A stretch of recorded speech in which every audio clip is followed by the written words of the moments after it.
எனக்கு வாழ்க்கை நெறியும் ஆன்மீகமும் சுட்டிக்காட்டிய அனைத்து சித்தர் பெருமக்களையும் வணங்கி, இங்கு கூடியிருக்கும் அனைத்து ஆண்டவர்களையும் வணங்கி எனது வணக்கத்தையும் நன்றியும் தெரிவித்துக் கொண்டு எனது உரையை ஆரம்பிக்கின்றேன். இந்த கருத்தங்கருத்திற்கு ஆக்சுவலாக உண்மையிலேயே விழாநாயகன் யாருன்னு கேட்டால் ஜானகிராமன் ஐயா தான். ஒவ்வொரு இடத்துலையும் கருத்தரங்கம்னு எடுத்துகிட்டா இன்றைக்கி ஒரு வாரத்தில் எத்தனை இடத்துல நடக்குது தெரியுமா? அது இன்றைக்கி ஓரளவு கூட்டத்தை சேர்த்து இன்றைக்கி இந்தளவுக்கு பெரிய பேச்சாளர்களையும் வர வச்சு இந்தளவுக்கு நடத்துகிறாங்க அப்படின்னா உண்மையிலேயே விழாநாயகர் தான். பிரசன்ன வித்தகர். ஒரு இடத்துல தெய்வம் இருக்கா இல்லையா, குலதெய்வம் செயல்படுதா இல்லையா, குலதெய்வம் வருமா வராதா, வணங்கலாமா வேண்டாமா, குலதெய்வமே தெரியலை அப்படிங்கிற பட்சத்தில் பிரசன்னம் மூலமாக இன்றைக்கி நம்பர் 1 தமிழகத்தில் விளங்கிக்கிட்டு இருக்க ஜனகிராமன் ஐயாவுக்கு எனது வணக்கத்தை தெரிவித்துக்கொண்டு எனது உரையை ஆரம்பிக்கின்றேன். எனது வழிகாட்டிகளான உயர் தங்கப்பாண்டியன் ஐயா இன்றைக்கி தமிழகத்தில் அதிகமான மாணவர்களை கொண்டு வகுப்படுத்து ஜோதிடத்தை தனக்கு தெரிஞ்ச ஜோதிடத்தை எந்த விதத்திலும் எந்த ஒரு கருத்தையும் மறைக்காமல் வெளிப்படையாக கற்றுக் கொடுத்து கொண்டிருக்கும் கோயில்பட்டியின் தங்கப்பாண்டியன் ஐயா அவர்களை வணங்குகிறேன். எனக்கு ஒவ்வொரு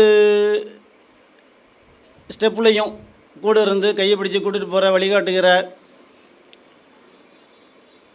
உறவு, தோழர், நண்பர் எப்படி வேணாலும் எடுத்துக்கலாம். திரு என்ஜி குமரன் ஐயா, பெயரியல் வித்தகர். இன்றைக்கி இந்த ஒரு வித்தையை சொல்கிறதுக்கு தமிழகத்தில் மட்டும் இல்லை, இந்தியாவிலையும் யாரும் கிடையாது. ஏற்கனவே ஒரு மீட்டிங்கில் எனக்கு நேரடியாக நேர்ந்த ஒரு நிகழ்வை சொல்லியிருந்திருப்பேன். நான் எனது நண்பர் தான். 3 வருஷமாக வீடை விற்க ட்ரை பண்ணிகிட்ருக்காரு. வீடு விற்க முடியல.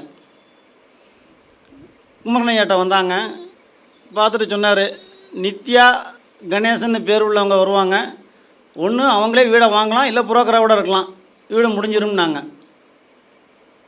சொல்லி ஒரு 2 வாரத்தில் வந்தாங்க. இதே பேர் உள்ளவங்க வந்தாங்க, நித்யா கணேசங்கிற பேர் உள்ளவங்க வந்தாங்க. மற்றவங்கள மாதிரி சூரியன் குருவை பார்க்குறாரு, சுக்கிரனை பார்க்குறாங்க, சந்திரனை பார்க்குறாங்க, இதெல்லாம் எதுவுமே சொல்லலை. இந்த பேர் உள்ளவங்க வருவாங்க, வீடு விற்றுரும்னாங்க.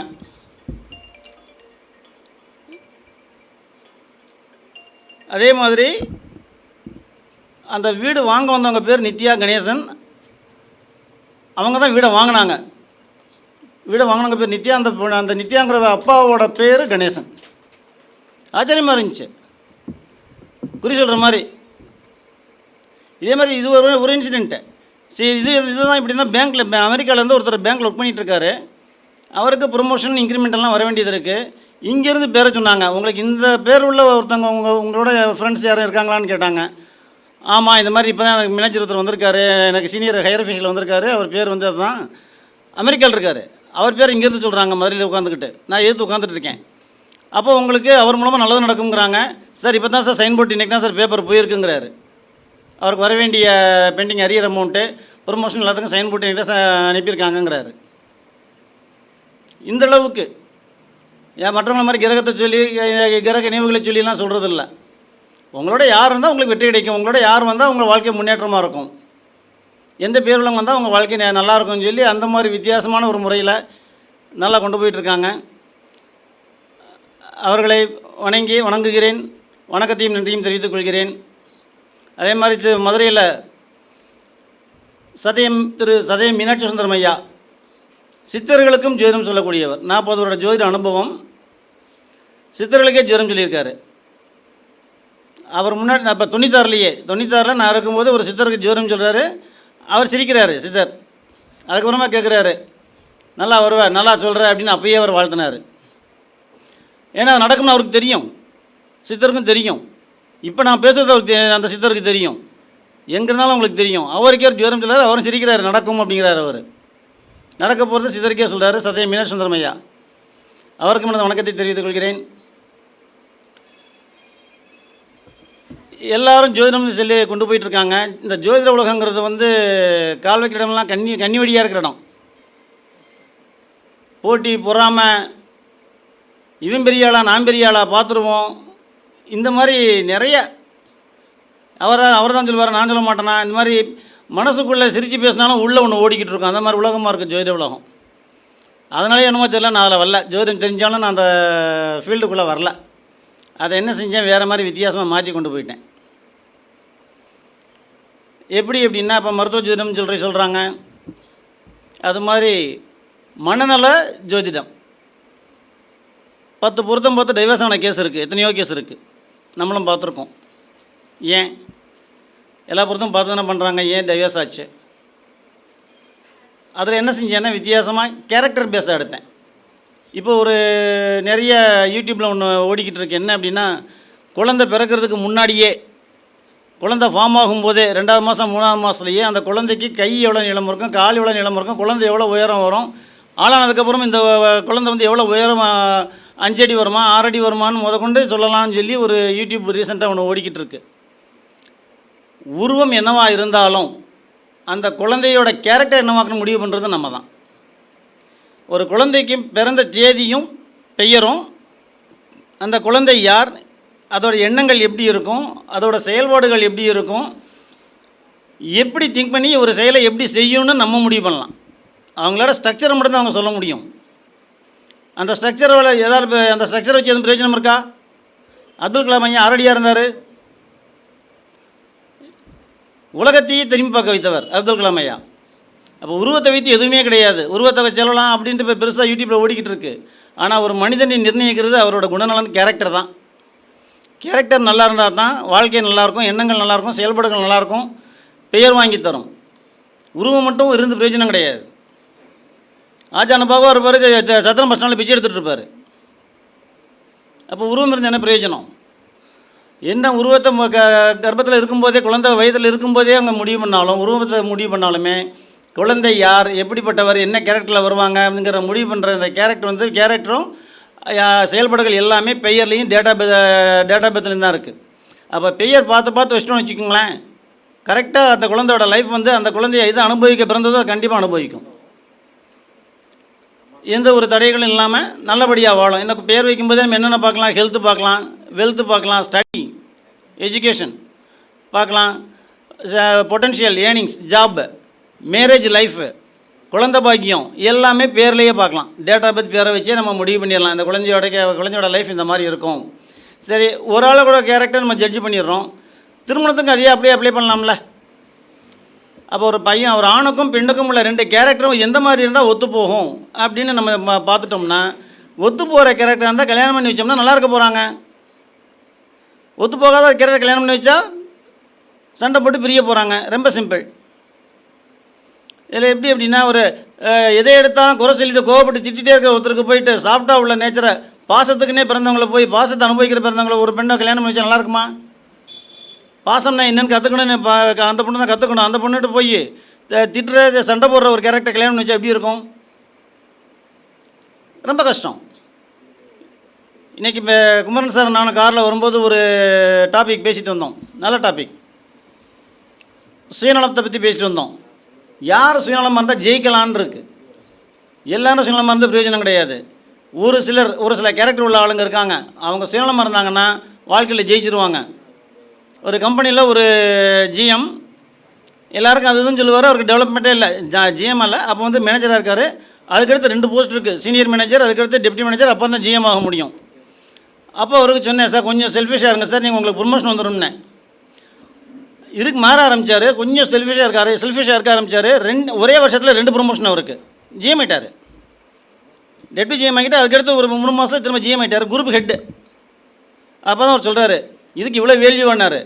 அது உங்களோட நேச்சர். இது நீங்கள் வந்து தப்பாக செல்ஃபிஷுங்கிறது தப்பான செல்ஃபிஷும் இருக்குது. அப்படிப்பட்ட செல்ஃபிஷ் இல்லை, பொதுநலம் கலந்த ஒரு செல்ஃபிஷ்.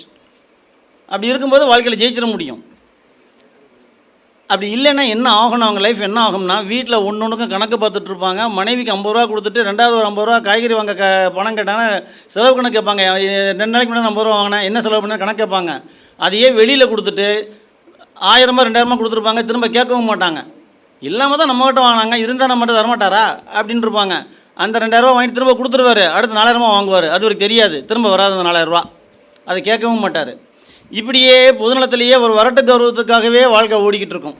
இது கௌரவத்துக்காக தர்றது, நம்மளை பெருமையாக நினச்சிக்கிட்டு தர்றது, ஒரு கடன் தர்றது. வெளியே வீட்டில் கணக்கு பார்ப்பாங்க, ஒன்றுக்கு நோண்டிக்கிட்டே இருப்பாங்க. மனைவியோட நிம்மதியான சந்தோஷமான வாழ்க்கையே இருக்காது. இதையே கொஞ்சம் செல்ஃபிஷாக அவங்க மாற்றினாங்கன்னு வச்சுக்கோங்க, கொஞ்சம் சொல்லிக் கொடுத்து எந்த மாதிரி செல்ஃபிஷ்னு சொல்லிக் கொடுத்தோம் அப்படின்னா வாழ்க்கை ரொம்ப பிரமாதமாக இருக்கும். படிக்கும்போதே ஆரம்பிச்சிடும் அவங்களோட அவங்களோட அந்த வரட்டு கௌரவ எண்ணங்கள் வந்து படிக்கும்போதே ஆரம்பிச்சிடும், அதுலேயே தெரிஞ்சிடும். அப்போ படிக்கும்போதே கொஞ்சம் செல்ஃபிஷாக மாற ஆரம்பிச்சாங்கன்னா அப்போ இருந்தே என்ன செய்வாங்க, நல்லா ஹையர் எஜுகேஷன் போவாங்க, நல்லா படிப்பாங்க, உயர்வான வாழ்க்கை இருக்கும். அப்போது செல்ஃபிஷும் வாழ்க்கை உயர்வை தரும். யாருக்கு எப்படின்னு இருக்குது தெரிஞ்சு செய்யணும், எல்லோரும் இறங்கி. அதனால் பாவத்தையும் சம்பாதிக்கக்கூடாது, அதுவும் இருக்குது. திருமண வாழ்க்கையில் இந்த கேரக்டர் கால்குலேஷன் ரொம்ப ரொம்ப இம்பார்ட்டண்ட்டு. அதை பார்த்தாலே பெரும்பாலும் டிவோர்ஸ் கேஸ் வராது. இதை பேஸ் பண்ணி நாங்கள் என்ன செய்கிறோம்னா கவுன்சிலிங் கொடுக்குறோம். டிவோர்ஸ் போகிறாங்களா, தேவையே இல்லை. எந்த கேரக்டரில் பிரச்சனை வருது, அதை எப்படி நம்ம நடந்துக்கிட்டால் அந்த பிரச்சனையிலேருந்து வராமல் நம்ம தப்பிக்கலாம், முடிஞ்சு போச்சு. ஒரே சிட்டிங்லேயே நம்ம ரிசல்ட்டை கொடுத்துடலாம். இதனால் பாதிப்பு யாருக்குன்னு முதல்ல பார்க்கணும். அப்போ சரியாக தவறான நம்மளை யோசிக்க வைக்கணும். இதெல்லாம் இருக்குது. எடுத்தது கேரக்டர் மட்டும் சொல்லிட்டு நம்ம முடிக்க முடியாது. அப்போ அவங்களும் ஏற்றுக்கணும், ஏற்றுக்க வைக்கணும். அதுக்கேற்ற மாதிரி அவங்க கேரக்டருக்கு ஏற்ற மாதிரி நம்ம பேசணும். பேசும்போது அவங்களே ஏற்றுக்குருவாங்க. அது மாதிரி 150 கேஸுக்கு மேலே டைவர்ஸ் கேஸ் சேர்த்து வச்சுருக்கோம். குழந்தைகளுக்கும் அப்பா அம்மாவுக்கும் ஒத்தே போகாது. ஏன் இப்போ வர குழந்தைங்களை கேட்டால் ஜென்ரேஷன் கேப்புன்றுவோம். நம்மளோட எண்ணங்களுக்கு போய் அதை திணிச்சோம்னா பிரச்சனை வரதான் செய்யும். அப்போ குழந்தைங்களோட கேரக்டர் என்ன, எப்படி இருந்தால் படிப்பாங்க. சில குழந்தைங்க இருக்காங்க, அம்மா கூட உட்கார்ந்தால் தான் படிப்பாங்க. குழந்தைங்க படிக்கிறாங்களே அம்மா உட்காந்து படிக்கணும். படித்தா குழந்தைங்க படித்தா நல்ல பொசிஷனுக்கு வந்துடுவாங்க. ஆனால் செய்ய மாட்டோம், எனக்கு தெரியாது. அந்த குழந்தையோட கேரக்டர் தெரிஞ்சதுன்னா நம்ம இந்த மாதிரி கூட உட்காந்தா போதும், குழந்தை படிச்சிடும், நல்ல பொசிஷனுக்கு வந்துடும். கவலைப்படணும் அவசியம் இல்லை. இது ஒன் கைண்ட் ஆஃப் இன்வெஸ்ட்மெண்ட். நம்ம அதை விட்டுட்டு கொஞ்ச நேரம் டிவி பார்க்க விட மாட்டேங்கிறேன், மொபைல் பார்க்க விட மாட்டேங்கிறேன்னு சொல்லி விளங்கணும்னா குழந்தையோட வாழ்க்கை பின்னாடி கஷ்டப்படும் போது பேரண்ட்ஸும் கஷ்டப்படணும். அப்போ முதலையே குழந்தையோட கொஞ்சம் உட்காந்துட்டோம்னாலே போதும், குழந்தை படிச்சிடும், நல்லாயிருக்கும் வாழ்க்கை. அப்போ எந்த குழந்தைக்கு நம்ம இந்த மாதிரி உட்காந்து படிக்கணும்னு இருக்குது. அந்த கேரக்டர் நம்ம அனலைஸ் பண்ணணும். இது பெயர் டேட்டா பேத்துலேயே இருக்குது. சில குழந்தைகளை ஹாஸ்டலில் சேர்க்கக்கூடாது. கொண்டு போய் நம்ம நல்லா அந்த ஸ்கூல் சூப்பர் ஸ்கூலுங்கிறாங்க, அவ்வளோ பேர் போகிறாங்க, இவ்வளோ பேர் டாக்டர் போகிறாங்க, இன்ஜினியர் போகிறாங்கன்னு சொல்லி கொண்டு போய் சேர்க்க வேண்டியது. அந்த குழந்தை ஹாஸ்டலேருந்து படிக்காது. 3 மாதம் 4 மாதம் திரும்ப கட்டின பணம் வேஸ்ட்டு. வேறு ஸ்கூலில் சேர்த்து திரும்ப படிக்க வைப்பாங்க. இல்லை அங்கேயே படிக்க வச்சு இருக்கிற படிப்பும் போயிடும். அப்போ நம்மளோட எண்ணங்களுக்கு ஏற்ற மாதிரி குழந்தைகளை திணிக்கிறோம் பார்த்தீங்களா, அது தவறு. அப்போ குழந்தைக்கு நம்ம எண்ணங்களை திணிக்கலாமா வேண்டாமா, அவங்க கேரக்டர் என்னன்னு தெரிஞ்சு நம்ம செஞ்சோம் அப்படின்னா அவங்க வாழ்க்கையும் நல்லாயிருக்கும், நம்மளும் நிம்மதியாக இருக்கலாம். அப்போ ஒரு மனிதனோட கேரக்டர் எவ்வளோ இம்பார்ட்டன்ட் பாருங்கள்.